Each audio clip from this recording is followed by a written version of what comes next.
Welcome to the Twinkle Talks EYFS podcast. Working in the early years is busy, funny, messy, and exhausting. Join me, Shana, some of the Twinkle EYFS team, special guest speakers, and other early years practitioners as we talk honestly about our experiences. Whether you're listening for CPD, on your commute, or to help you relax, Twinkle EYFS will share everything you need to know about all things early years. Hello, lovely listeners. It's Shana here from the Twinkle Talks EYFS podcast with another great episode for you to listen to. How lucky are you? Now, we have got a wonderful guest, Jordan from the charity Peeple, to come and chat to us about tackling that scary phrase, the attainment gap. Don't be afraid of it. Jordan's here to help us and make us feel better about what we're doing. But before we get there, we have got another segment of Only in the EYFS, but it's slightly different as we're on the summer holidays for a lot of us. I asked on social media, while we're on the summer holidays, what phrases do you miss the most? Let's take a listen. This week in Only in the EYFS. Kat Reiki misses the phrase, "What time is pickup?" Lauren Smith misses the phrase, "What you doing?" I think we've all heard that one. She says, "Literally every time I move, even the slightest bit." Yep, toddlers love to ask that question. Siobhan O'Malley misses the phrase, "I need a wee, I need a poo, I'm hungry, I'm thirsty, so-and-so won't be my friend. I had it first, it's mine." Some right crackers in there. Don't worry, in a couple of weeks, Siobhan, you will be hearing them again. Don't you worry. Laura Wooler misses the phrases, "It's mine, give it back, you're not my friend," and puts in brackets, lasts for all of 5 minutes and then all her friends again. Yeah. Feel that one. And last but certainly not least, I'm sure you will all agree with Helen Louise when she says she misses the phrase, "But why?" That's it for this episode. Tune in next time for more antics in Only in the EYFS.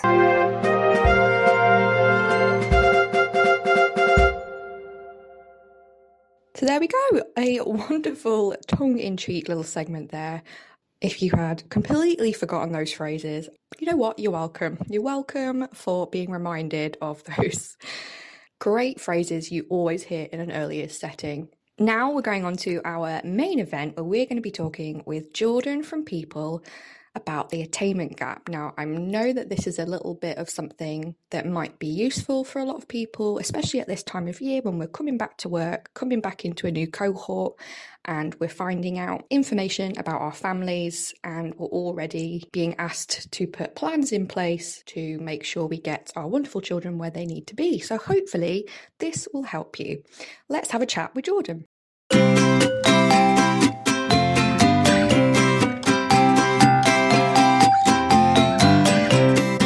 Jordan, it's so great to see you today. Thank you so much for coming on and talking to me about this very important subject, I think, the attainment gap. Yeah. I think that's every early years practitioner's worst nightmare, that phrase. Absolutely. Yeah. But we're gonna make it easier for our listeners. You're gonna give us some advice, we're gonna talk about it, and we're gonna make it less scary, right? Yeah, less scary words and make it more friendly, I think. Yeah. Exactly. Super. So before we get into that though, why don't you tell us about who you are and how people get involved with the education sector and what you do. Yeah, so my name is Jordan. I grew up in Dublin in Ireland, and I moved to Scotland when I was 19 for university. I only planned on staying in Scotland for uni, but I just completely fell in love with this country, and I've been here ever since. I'm married to a Scot and have children here now, so this is my home. But my background has just been in early years. I started at college. I was going to go on and do primary teaching, but I just completely fell in love with early years. And I've been in the sector for about 12 12 years, kind of having different roles there. So as an early years practitioner, equity and excellence lead, I've done some lecturing and childhood practice as well. And throughout that time, I actually became trained in Peeple and started delivering some sessions, and completely just fell in love with it. So when the job at Peeple came up about a year ago, I had to apply, and this is where I've been ever since. So like that, the organization itself is an evidence-based training program, and like that, it helps to close the attainment gap. So like that's what we'll speak about today. And like you said, it can be a bit of a scary word or a big word for a lot of people, and it is quite complex. But hopefully what I can talk about today is making it a bit more normal, and how we see it in everyday practice and how we can use that. So hopefully it'll be a bit clearer by the end, I hope. Oh, I have no doubt. I have no doubt, because I feel like it's one of those things that is just so big, isn't it? Like, yeah, you could talk about it for hours as well. yeah, right. And argue to the cows come home about different Yeah. aspects of it and all sorts. So hopefully we'll put it into perspective, especially for early years practitioners and parents Yeah. and families as well. Because our poor parents need to help too. Because if school practitioners and private nursery practitioners are struggling with the attainment gap, oh my goodness, parents are probably deers in headlights, and I feel awful for them. Yeah, there is a lot of jargon around it, and it can be quite complex, but really we can simplify about what we can do as parents at home to help with those outcomes. So Let's do it. Let's get straight in then. Let's break it good, down. good. What, in human terms, what does the attainment gap actually mean? So I I always like to think of it like if an alien came down from space and they asked me how would I explain it. So I like to keep it really simple. So I think the first thing to think about is actually how we measure the attainment gap. So what we do in the UK is we compare educational performance between students of different socioeconomic status, and we particularly do this with English and maths. So what we know from studies and research, attainment has been around for decades and decades. So we know that if you come from disadvantage and underachievement, that this tends to be intergenerational. So like that, children who have parents from backgrounds who are poorer and may have not had a good experience with education, they tend to do less well, and they tend to do less well socially and intellectually, particularly when they're starting school. When you compare them with their peers from more advantaged backgrounds. And unfortunately, these differences, we can measure them at 22 months. So very, very early on. Yeah. And like that, this gap tends to get wider as children get older. So essentially, children who start less well off tend to become adults who are then less healthy, less wealthy, and then they pass that on to their children. So that's what I mean by it being intergenerational. That cycle just tends to continue. And what we're trying to do, I say we, the country, what we're trying to do at the moment is to ensure that the UK is a really good place for children to grow up. And what we actually want to happen is, despite your background or what area you're in, or if you're in poverty, every child will have the same opportunity as the other. But like we say, that is very complex, and there is quite a lot of challenges around that. But that is essentially what it is. We want every child to have the best start in life, which means having the same opportunities as each other. And that is essentially what attainment means. And for us as practitioners, teachers, and parents, there's a lot that we can do to help close that gap. There's a lot of pressure on education to do it. Yes. But like I said, I work with families and parents as to what they can do to help close that gap and have better outcomes for their children. Yeah, yeah. And you were saying about closing that gap between advantaged and disadvantaged children. Can you give some examples of what maybe different types of disadvantage our children face? Absolutely. So I think initially when people think of disadvantage, they think initially we think of poverty, so more or less affluent backgrounds. But there's lots of factors to that as well. And we see different cultures, people who come here with English as a second language. I mean, you can imagine first off, bilingual children coming in, they're not going to have the same level of English communication as their Scottish or English peers, of course. Also, families who have a disability at home as well. That's a huge cost factor and things like that. And we're obviously in the midst of an energy crisis right now, cost of living crisis. So like that has a huge impact on finances and like that, the opportunities that you can provide for your children when you have those extra stresses at home. So there's lots of factors that go on behind the scenes that will actually put you in disadvantage. But like that, the biggest one we tend to find is that it is parents who have not had a great experience of education. And like that, education has changed so dramatically, like even since I was at school. But like that, if you don't have that good experience, you're not going to really pass it down, or you may not see the value, something like reading stories at a young age. And like that, it's up to us to really try and change that view and help parents and empower them that they can change that cycle with their own children. Yeah, it's what's going on in my head is a lot of breaking the cycle, isn't it? And changing attitudes, changing opportunities for our families, so that, like you say, not just the children have access to this, but also our families and our parents who may have had a bad experience at school or even in life. Because let's be honest, things happen. Poverty affects the families just as much as the children. Abuse, traumatic events that all have an impact on the families as well as the children. And it's our hope, I think, especially in early years, I think we do that really well, is helping the whole team. Absolutely, it's so important. And like that, like when we think about disadvantages, we tend to think of something you're born into that can never change. But also, some people can have a great start but then experience disadvantage for a short time. And like that, one something I'll go on to talk about a bit later on is support for mums. So becoming a mum is very difficult, but it's also a really crucial time for babies. And we know that attachment is very important. So being able to provide mums with mental health problems very early on, picking them up early on, is going to have a huge impact on those children later on.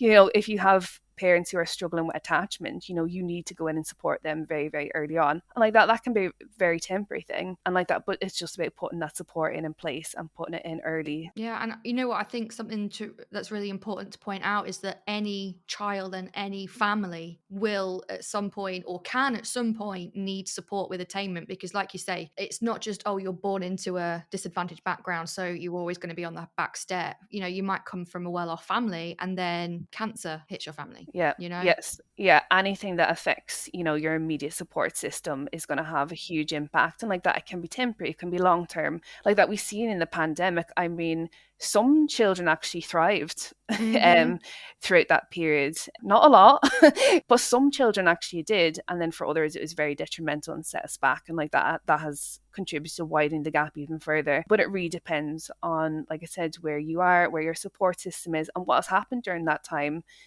Some families lost their jobs and had a huge financial impact on their families. Some people were able to then work from home and spend more time with their children.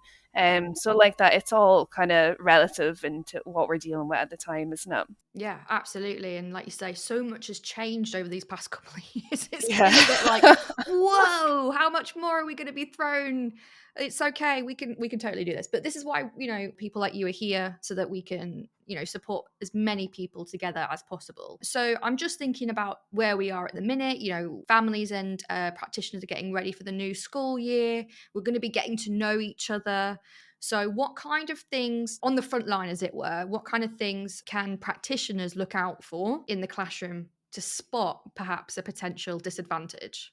I think when we're thinking about early years practitioners who are looking at preparing children for getting ready to go to school, I think it's really important that we are looking at their well-being, their emotional and their social, as opposed to, that can they count to 10? Can they do the Yep. colors? Do they know their shapes? We've all seen those reports. I have written those reports myself and passed them on to teachers. But I think it's just so important now that we're looking at their emotional readiness and having those conversations about big changes that are going on in their lives, as opposed to the aspects of the curriculum. I think that as a practitioner, it's really important around this time of year to have a good relationship with your parents and find out what their worries are and support them in that big transition. So, getting them ready to put their uniform on in the morning, building that independence of getting themselves dressed,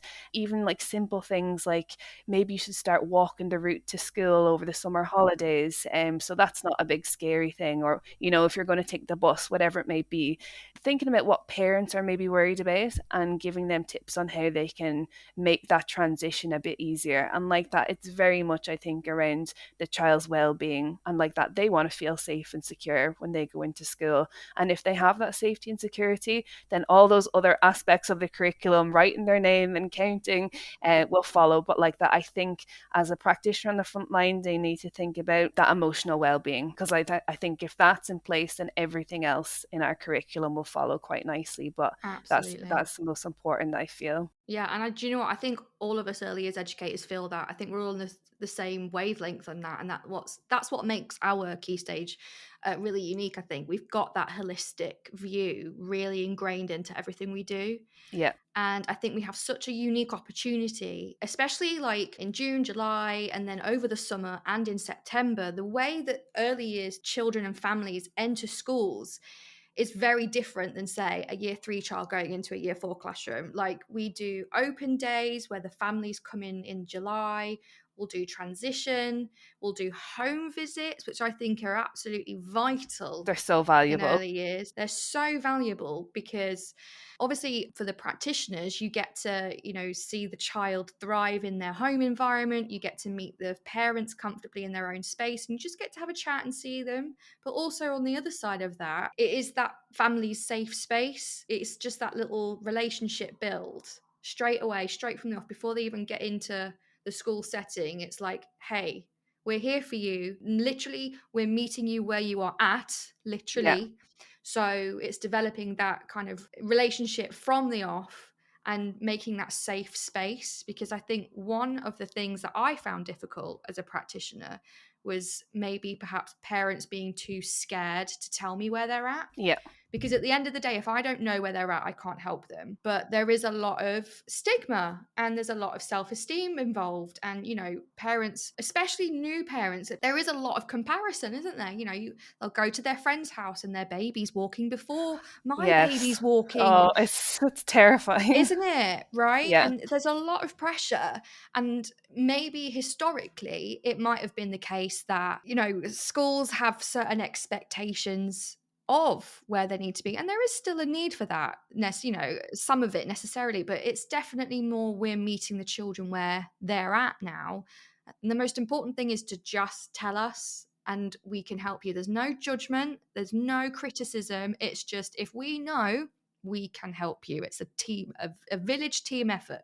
Absolutely. And like you said, whenever I spoke to parents and they told me what their worries were, it was things that they just should not have even had on their minds. So I've always had parents that were like, oh, like, I mean, he's never at the art area. I don't think I've ever seen him write his name. Like, is that okay? And, she's still wearing nappies. And oh my God, is she allowed to go to school with a nappy on? And it's like, of course they can. It's like, absolutely. And they're worrying about all these things that, P1 teachers in Scotland certainly just did not care about. What I think teachers want to know every time that I've asked, when I'm doing this handover, they just want to know, who is this child? What are they like as a learner? What do they like to do? They want to know their interests. They want to know how they can support them. And like that, knowing where they're at, knowing what the parents' worries are. But it's certainly not like, can they count? Can they write their name? Nothing like that. And like that, when parents tell us these things, it's always like, really, that's been the worry? Because that's not what we need to worry about. So like that communication is just so important. And like that, putting parents' minds at ease and having them feeling calm about it, then like that the children automatically feel really calm about then going to school and not having that pressure. 100%. And I feel like the biggest thing that I think unlocks this whole attainment gap thing is safe space, isn't it? Absolutely. Because if you think about it, if we are under stress, right? I do not work well under pressure, okay? Like, I cannot do my best. I can't think straight, all of this stuff. Our children absolutely can't do that. So I think the biggest way to support our families is creating that safe environment. And to do that, get to know the families, get to know the children before, what's their favorite toy at the minute? Is it Paw Patrol? Great. We'll make sure we get some Paw Patrol stuff on in the first couple of weeks. And that instantly in itself narrows the gap a little bit. But then also having that safe space for parents and carers, because once they feel that they can trust you with their worries and they can be open about it, we can actually take action, and it actually makes that a lot easier. It's so important. It really is. Relationships are just completely at the heart of it, and I actually think that's like one of the challenges that is in early years at the moment, is that there's quite a lot of pressure on practitioners in terms of paperwork and all the policy and guidance, that it takes away from what these practitioners are trying to do on the front line, which is build relationships with their families Yeah. and their children so they can support, but they are completely overwhelmed with the paperwork. And like that, it just goes back into this cycle of, trying to capture, trying to measure the attainment. Practitioners are bombarded with where are these children, what are they doing, measuring the outcomes, that they spend so much time actually not with the children because they're up to their ears in paperwork like that when they should be on the floor with them. And it's what I hear time and time and again when I'm visiting nurseries now. It's that precious time to make for parents and for the children is starting to dwindle a little bit because there is so much pressure on them to record this information and enhance it. It's always about where are they and what is the next step and how do we enhance this and like that. And with the ratios and the number of children they have, it's a huge challenge. It's such a challenge for them. Honestly, by the time I've done all the paperwork on what I should be doing, I've lost the time that I should have done it. Do you know what I mean? Like, all right, I've done all the pre-prep, I've done all the planning. Okay. Oh, wait, no, that was a month ago. Now the milestones changed. Like, yeah, exactly. We're literally fighting time. So I totally get that. And I think that's a really unique challenge to early years because of the amount of paperwork and stuff. Do you think there's any other different unique challenges for early years educators? I think, and I will always say this, I think the biggest challenge in early years is their pay scale does not represent the work that they do. And I have been there, and there's a huge, huge issue as well with the fact that as an early years practitioner, we don't all have the same job title. So in England, in Scotland and Wales, they're all different. But actually, just up here in Scotland, every local authority calls nursery workers different things. So we used to be nursery nurses. There's been nursery workers, early years practitioners, pedagogues, child development officers. We don't have this title that a primary school teacher is a primary school teacher, but we don't have one, and like that. And I think that's that hugely impacts then our pay scale about what we actually do. Because I remember when I went and got my mortgage and they were like, what are you? And I was like, I'm an early years practitioner. And they were like, so nursery nurse. So I was like, so for the bank I was a nursery nurse. But they couldn't really understand it. But there's not this unified job title. I think there should be one in the UK and like that, and have a pay scale that represents the work that we are doing and the value that is happening in early years. Like I said, it's we're right there at the starting gate. We're picking up all that early intervention, putting things in place, for like that when children go into P1, the paperwork gets more and more every year. More policies come out every year that we need to keep up to date on. And I think that's just such a challenge because I really feel that, if you're not valued for the work that you do, in any work, you can't always give your best. If you're tired, if you're burnt out and like that, you don't feel valued, it's hard to give people the best. And I think that translates everywhere, education, the NHS, whatever it may be. You need to value your staff. And like that, I think if there's a recognized title for our early years friends and like that, a pay scale that does represent, that would really help. They'd be able to give a lot more. Amen. So Jordan for president. I'm going to start writing little placards now. Yeah, we're going to get you in. All right, we're going to get you in the parliament. We're going to get you on stage. Like, say that. Do you know what? I really hope someone is listening.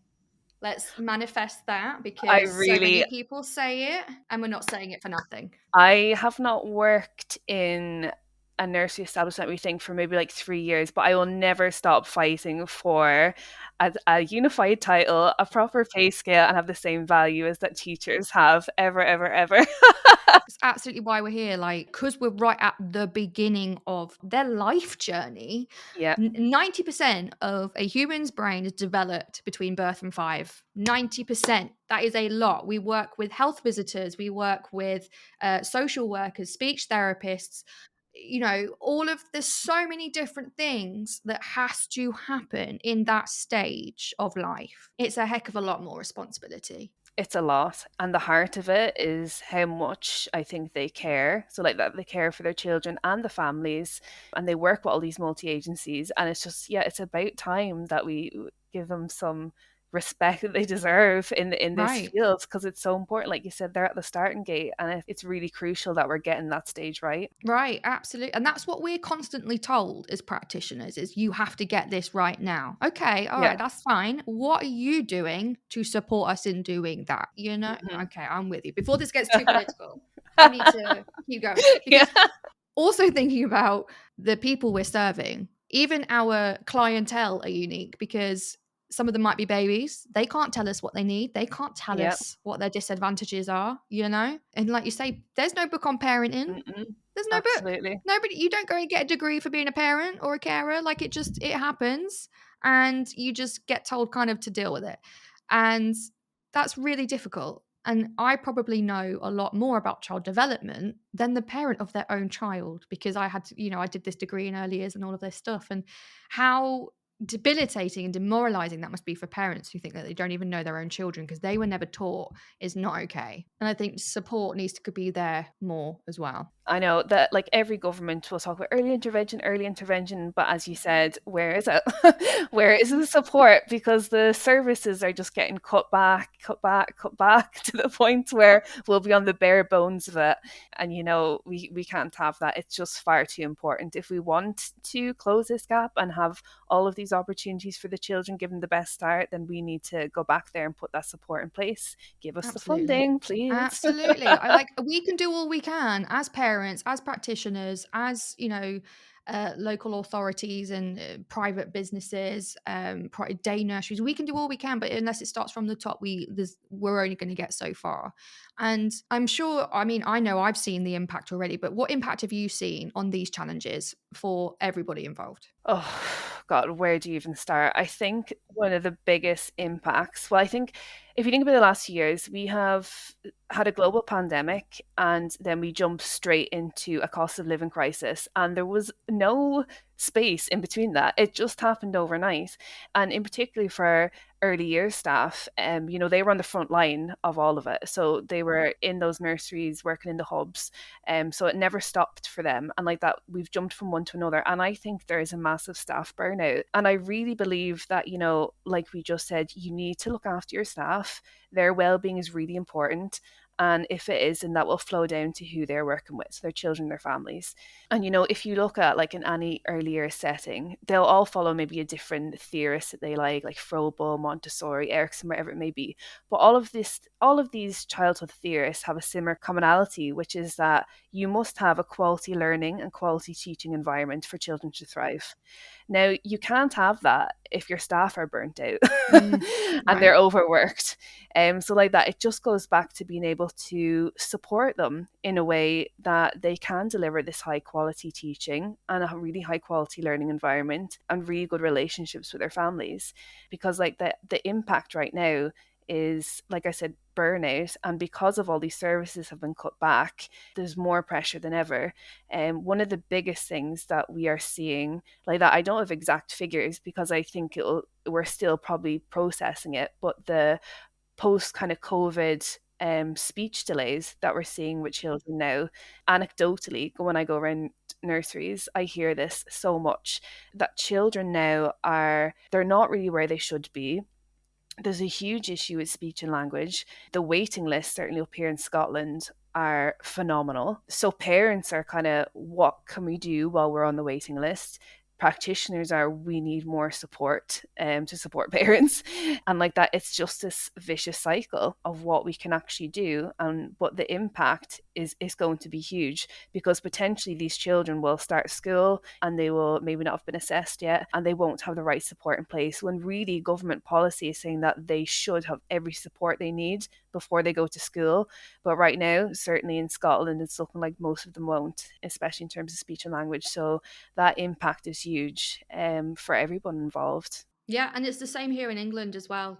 And I've often, from experience of being in classrooms, when I've tried to get EHCPs put into place, for example, because there's clearly support needed, or doing all these reports and stuff, writing reports to GPs because they need a written report from schools. They don't, not say that they don't believe the parents, but the parents saying, I think there's an issue here, is not enough. So then I've got to write a school report backing up the parents, like, yes, I think a pediatrician needs to be involved here.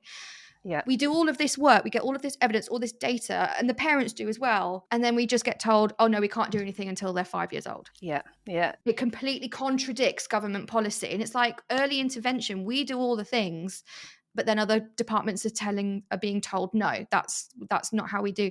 And it's just, there is such a big impact on mental health, I think, all round. Like you say, it's absolutely knackering to even go through these processes anyway, but the poor children aren't getting support to narrow that attainment gap when it could just, I'm not saying it's easy to do it, but it should be a heck of a lot easier than it is right now. And just to get those processes done. It's incredibly stressful. I mean, I always say to my friends, I said, I have an early years background and I'm so stressed with my son starting school this year, and he was a COVID toddler, so he has a speech delay. And I said, all the information I know, and I'm stressed about it. I can't imagine what it's like to not have background information. I mean, we've been through this process where it was, speech and language, don't see them till they're 3. And then COVID happened and it was like the waiting list is too big. So now speech and language won't see them till they are in their final year. So just ready to go to school. So my son's going to school in August, and I think he just had one assessment there the other week. And that's us raising flags from when he was just before 2, and like that I raised flags early. I've got all this information behind me and we're kind of still no further forward. So I'm just so passionate about trying to help parents that don't know who to go to. They need to be signposted, but like you say, the government will tell us to flag it early, and then it's like the list. Mm-hmm. we're just going around in circles. Unfortunately, like you said, we don't have it in place when it needs to be. Yeah, and then it impacts the other children as well in the nurseries, because support isn't there for those children, and it has an impact on their mental health, and then it impacts the rest of the cohort. It's just this horrible vicious circle, and I'm feeling quite emotional about it because I'm not a parent and I can't possibly imagine what you're going through. But hearing your story, hearing the stories of the parents of the children that I taught, like, this is not new, and that's what makes me sad, because there are so many, and I'm sure there are listeners right now listening that are also getting emotional, like either this is my story or this is my class's story, and that's just like not okay. So I don't want to depress everybody. We can do this. This is why we're here. Yeah. we're gonna do this together. We're gonna get as much support with each other as we can, and that's why Jordan's here. So I feel like, because Jordan works for the company Peeple, and she'll tell us more about that in a minute, I feel like Twinkle and Peeple were born out of these struggles. It's we found that we are not getting support in certain areas, so let's do it. The CEOs of Twinkle, Susie and John. Susie was an early years teacher. I talk to her all the time, and we talk about stuff about early years and what our customers need and what early years practitioners need, because there's a gap here. Can we fill it? Can we help? The Twinkle was born from teachers. Absolutely. Yeah. And we understand and we get it, and we're constantly trying to think of new ways. We do planning, we do assessment. We've got AI now, Jordan. I'm terrified. No, it's I'm not gonna lie, it's great, but it can literally write your report for you. We've got this AI thing, like ChatGPT, whatever it's. That is amazing. But you should try it, because it's like put your boy's name in and just see what happens, because it's amazing. But it's because we can see the documentation is too much, like it's taking too much time away from the children. Let's help our practitioners. We do games, resources, activities, the lot, and I know people do that too. What kind of things do you guys do? Because you've seen this attainment gap and you've thought, right, let's do what we can. What do you guys do? Yeah, so essentially, if you've never heard of us before, we are a charity, and where we essentially came from was actually secondary school head teacher realized that pupils weren't where they were supposed to be and wanted to investigate this further, but like that brought it back and was like, right, this is happening way back at early years. This is where the intervention needs to be. So this is where all our studies went into. So we provide a training program which is called the Learn Together program, and essentially what it does is it focuses on parents, what they already do with their children. We value what they do, And it's really about making the most of the home learning environment. So when the program was put together, we wanted to make sure that it was evidence-based, that you'll know the importance of that when we're running programs. We want to know that this has an impact and this is going to make a difference. So we've got 2 big studies like that, which you can find on our website. I'll not go into too much detail about them just now and take up all our time. But essentially, one of the studies was done over 5 months. And what the program found was it actually made an additional 2 months progress for child literacy. And like that had huge implications for parents and their confidence and what they were able to do at home with their children. It's really important for us that that is evidence-based, like that we can go on and we can use that and know that it's going to have an impact for whoever wants to use the program. Most of the program is used in early years, but it's not exclusive. We've got antenatal and like that we can do it in schools as well. But essentially, if you haven't been to a PEEP group before, it's very much a very relaxed atmosphere. Everyone's kind of on the floor, and there'll be experiences for children. Parents go in and there'll be a talk time. So maybe it's about transition to school, and the PEEP practitioner will talk to parents about what their worries are, what their struggles are, and things that they can do to help at home. So that we know the research out there already that the home learning environment has a huge implication for children's outcomes. So anyone listening who's not really familiar with the home environment, go and look at the EPSI study or Growing Up in Scotland, 2 really good studies about why the home learning environment is really important. But essentially what we are doing in our sessions is we show parents, so we'll provide an experience maybe of what to do with your children in terms of literacy, maths, whatever. We have 74 topics in total, so there's really everything there for you. And then what we do is we call them our tadas. It's things to do at home that we'll then give to the parents. And then over the next week, they will try something out and then they will come back and tell us how they got on. But really the key message is about having the value on parents that they are the expert in their own child, not us. They are, that they might just need a bit more support in terms of making those links with child development. One of the things we always say, we always do songs and rhymes and stories, but we'll do like head, shoulders, knees and toes, and we'll maybe talk about what the value is, what the learning is in head, shoulders, knees and toes. And parents are like, oh my God, I sing that all the time, but I've never realized the learning behind it or what it's actually doing for my child. And what's really important for us is that parents will go home, they will do these tadas, and they will not need to buy anything. They will not need to go out and get anything. It is about everyday experiences. So like that, if you're out for a walk with your child or you're getting them to help you do the shopping and counting and weighing, all sorts of things, it's really, really important for us that there's no cost involved, because like that, especially in this day and age, it's just a nightmare. But it really is just about building up confidence in parents and empowering them. Like I said, they are the expert, and what they will do with their children is making a huge difference already. But by coming to PEEP groups, it will make even more of a difference because they'll have a bit more awareness of their everyday conversations and everyday things that they're doing. And sometimes, I always say they just need like a gentle reminder, because sometimes I do as well. Sometimes I'm in a rush when I come in with the shopping and I fling it in, and sometimes I'm like, maybe let the 4-year-old do this, and maybe let them count what's there, Jordan. Yeah. And like that, it's really important to not come across as an expert, because I have years and years and years experience, but I have 2 children, and sometimes I'm like, oh my goodness, what am I doing? I am winging it. And it's just, when I delivered sessions, I just loved it, because I'm like, we're all in the same boat. Like you said, we all have similar stories.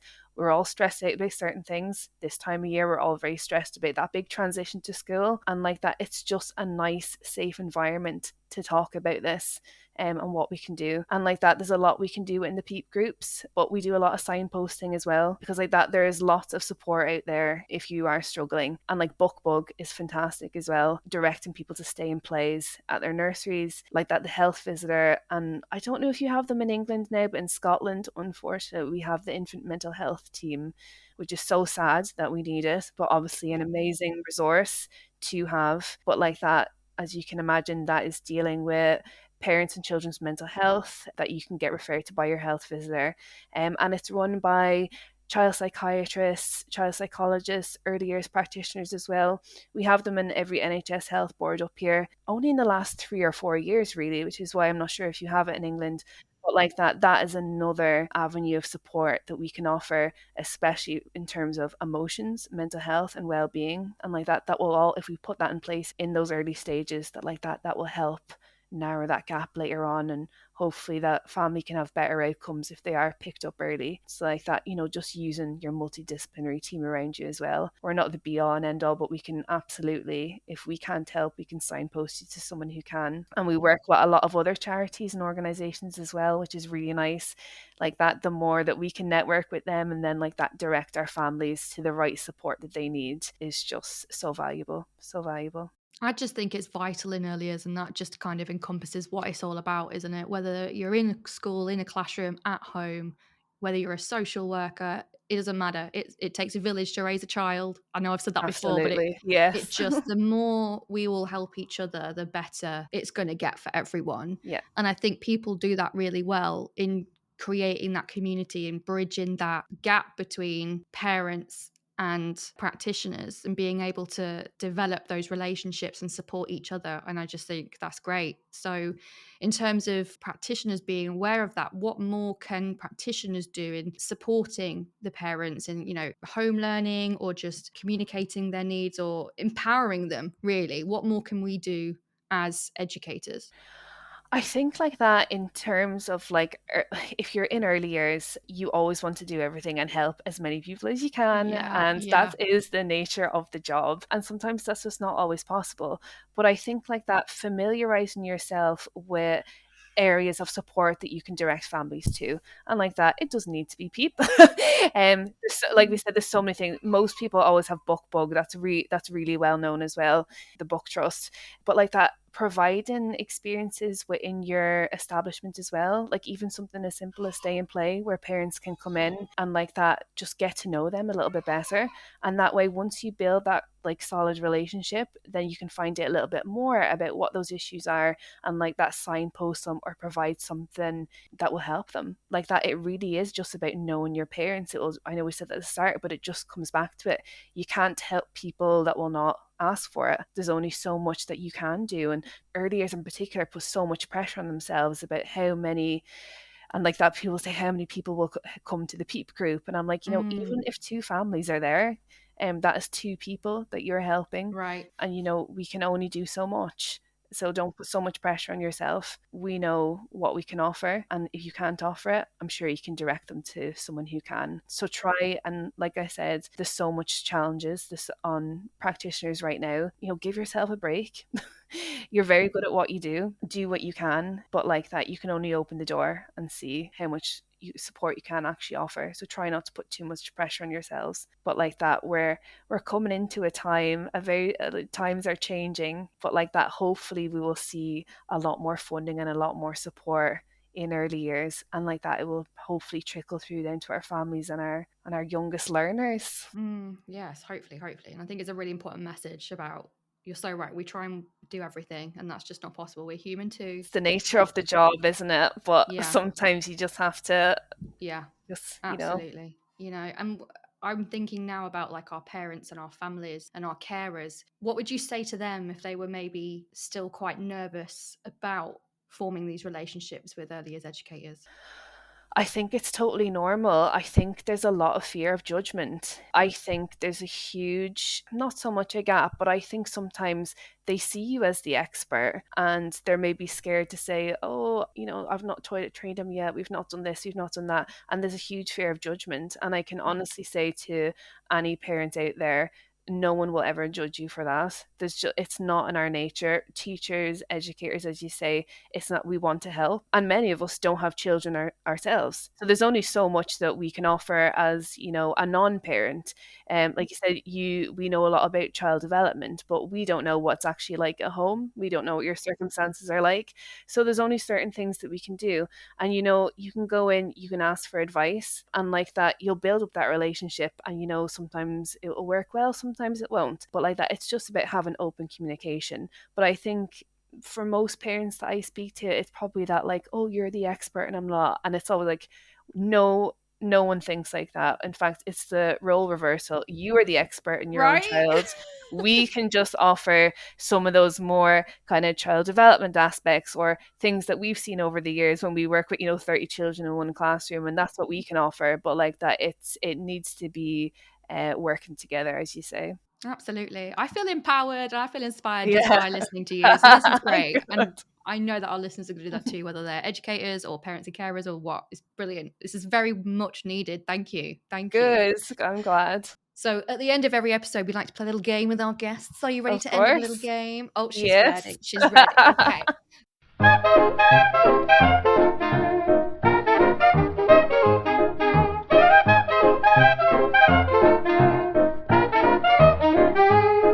So it's just a little bit of fun. It's called Would You Rather Teacher Edition, and we're going to cater it to you and maybe get to know you a little bit more and see how you like to work. So our first question is always the same. Would you rather tea or coffee? Definitely tea. I'm an Irish girl, so it has to be tea. Oh, not a bit of Irish coffee, you know what I'm saying? You know, oh, well, sometimes. Depends what kind of day I've had. Right, I'm with you. Now, are you like a breakfast tea person, a herbal tea, a fruit tea? Oh, do you know what? So the girls in work, when they listen to this, will be laughing because I make a whole thing about how I make my tea. Like, it needs to be in a teapot. It needs to be tea leaves.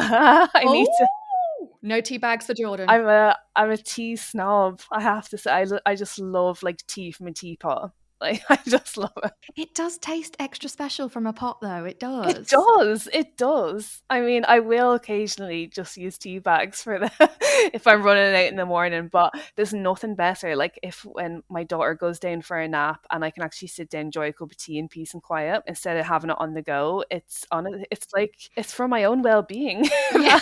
that 10 minutes. It's more than just a pot of tea. It really is. So much more. I love it. Question number 2. Would you rather write reports or do parents' evenings? This is actually an easy one for me. I detest reports. That's why my ears pricked up when you said that about AI. Parents' evenings the whole way. I much prefer speaking to people and like that, a chance to actually sit with parents, you know, not when they're like at the door and you're giving that quick handover, that actually like we've got 20 minutes together, let's just chat about whatever needs to be. But yeah, the idea of writing a report, oh gosh, I can't bear it. I'm still twitching, and I'm sure some of our listeners are still twitching from the couple of months that have just gone by because it's just been report writing season forever. But I'm stuck between the two because I don't like writing reports. I don't like it. I think they're very impersonal and also very time consuming. But like I said earlier, Twinkle have got a little AI thing now, a little bot that does it for you. So I'm like, oh, maybe it would get better. But then I'm the same. I really like talking to people and also I feel like reports is a very one-way thing. Yeah. It's you talking to the parent and they can't really respond. Whereas in a parent's evening, it's more of a collaborative discussion. And I prefer that. Exactly. It's so much more beneficial. Get rid of the reports. Right? Just why do we need them? But then also, because I'm such a chatterbox, I literally can't talk for the next 3 days because I know what you mean. It hurts so much. And I'm like, but I really wanted to talk to them. It was really important. And just the next 3 days, I am in agony. And the poor kids have got to look after me because I'm like, I've been talking to your parents too long. I haven't got a voice. So maybe, I don't know, on the fence on that one, maybe. But I like this last one. Number 3. Would you rather teacher's edition? Would you rather learn a new language or a new instrument? Oh, do you know what? I would love to be musical because I love music. And I can't play any instruments, so I'd love that. But I also love to travel.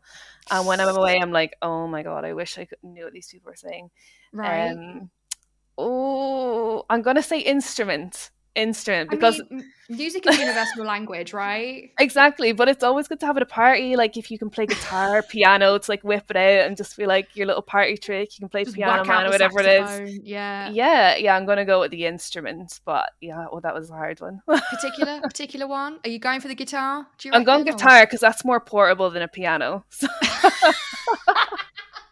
Yeah, that's true. Less portable than a recorder, though. I mean, do you not want to do a little recorder thing? Oh, no, don't. My sister-in-law got my son a recorder back from her holidays, and I was like, this is a toy for grandma, sis.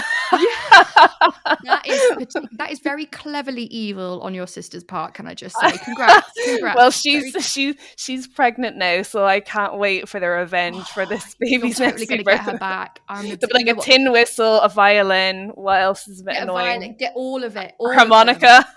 Oh my goodness. Let me know when that happens so I can I- see. That is brilliant.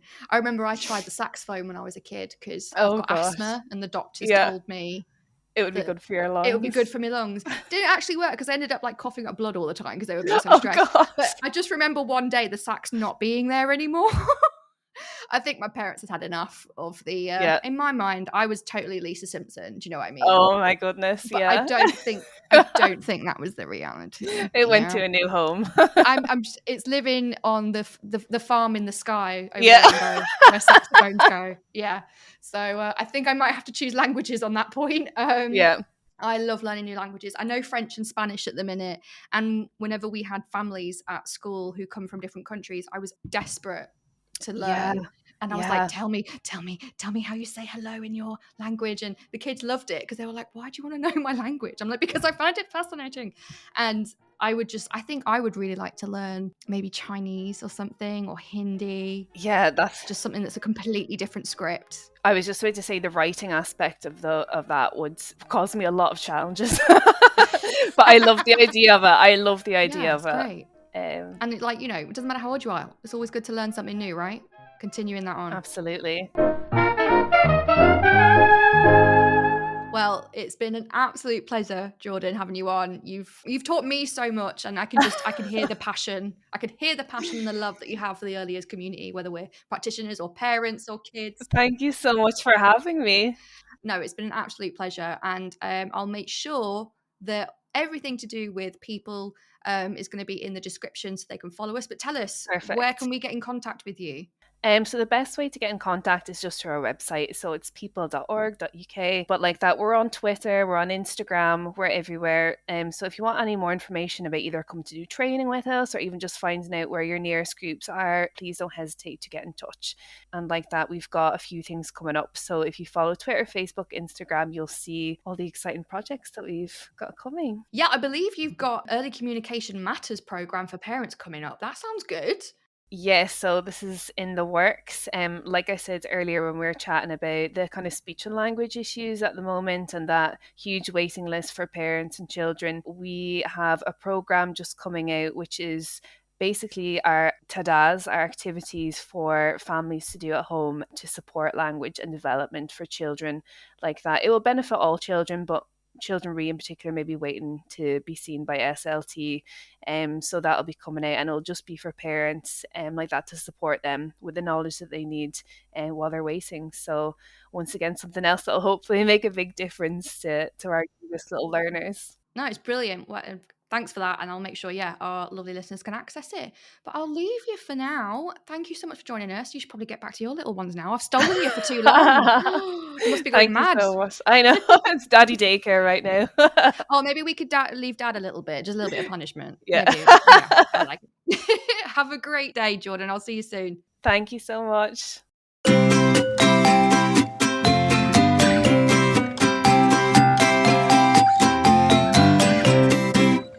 Well, there we are. That was our wonderful chat with Jordan. I'm hoping that you feel kind of relaxed and confident in what you do after this episode, because I know some bits are a bit like, oh my gosh, there is a lot to deal with, and the attainment gap is a big deal, but you are already doing a fabulous job, right? I think the main takeaways I got from this was whether you're a parent, whether you're an early years teacher or practitioner, or whether you are a specialist like a speech therapist or a social worker or, whatever, just be honest and communicate what you know. Because it's very clear that we all think that we know nothing and that the other people are the experts. Guess what? We're both. Yeah, we've all got expertise in lots of different areas. And if we just communicate, then we will naturally be able to support filling the attainment gap, quote unquote. So communicate and collaborate with each other, be just totally open, and also go easy on yourself. We are not able to know everything. That's why we need each other, right? So We work as a great team. First and foremost, we make sure the children are safe and happy, and the rest should naturally follow. But if you feel like you do need more support, then we would always recommend going and speaking to those people. So go and asking the families for more information if you're able to, or going to your setting or your school and asking for additional support. Maybe it's from the Senko, maybe it's from the head teacher, maybe it's from the support workers that might be working with the family. Don't be afraid to ask questions. So that's the end of this week's episode. I hope you enjoyed it. It was a bit of a heavy one, but that's okay. If you have any questions or you want to find out more, check the description in the episode to go and contact Peeple, because they've got loads of support systems there that you could go and look at. And of course, you know where to find us on social media. So whatever you're doing, I hope you have a great day today.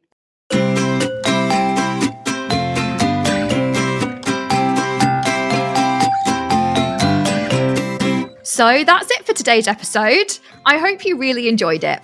If you would like to join in or would like to know more, then come and find us on our social media sites. We have a Facebook page, Facebook groups, an Instagram, TikTok, Twitter, Pinterest, and YouTube. All the links of where to find us will be in our podcast description. Come and join the conversation. And whatever you're doing today, I hope you have a great day.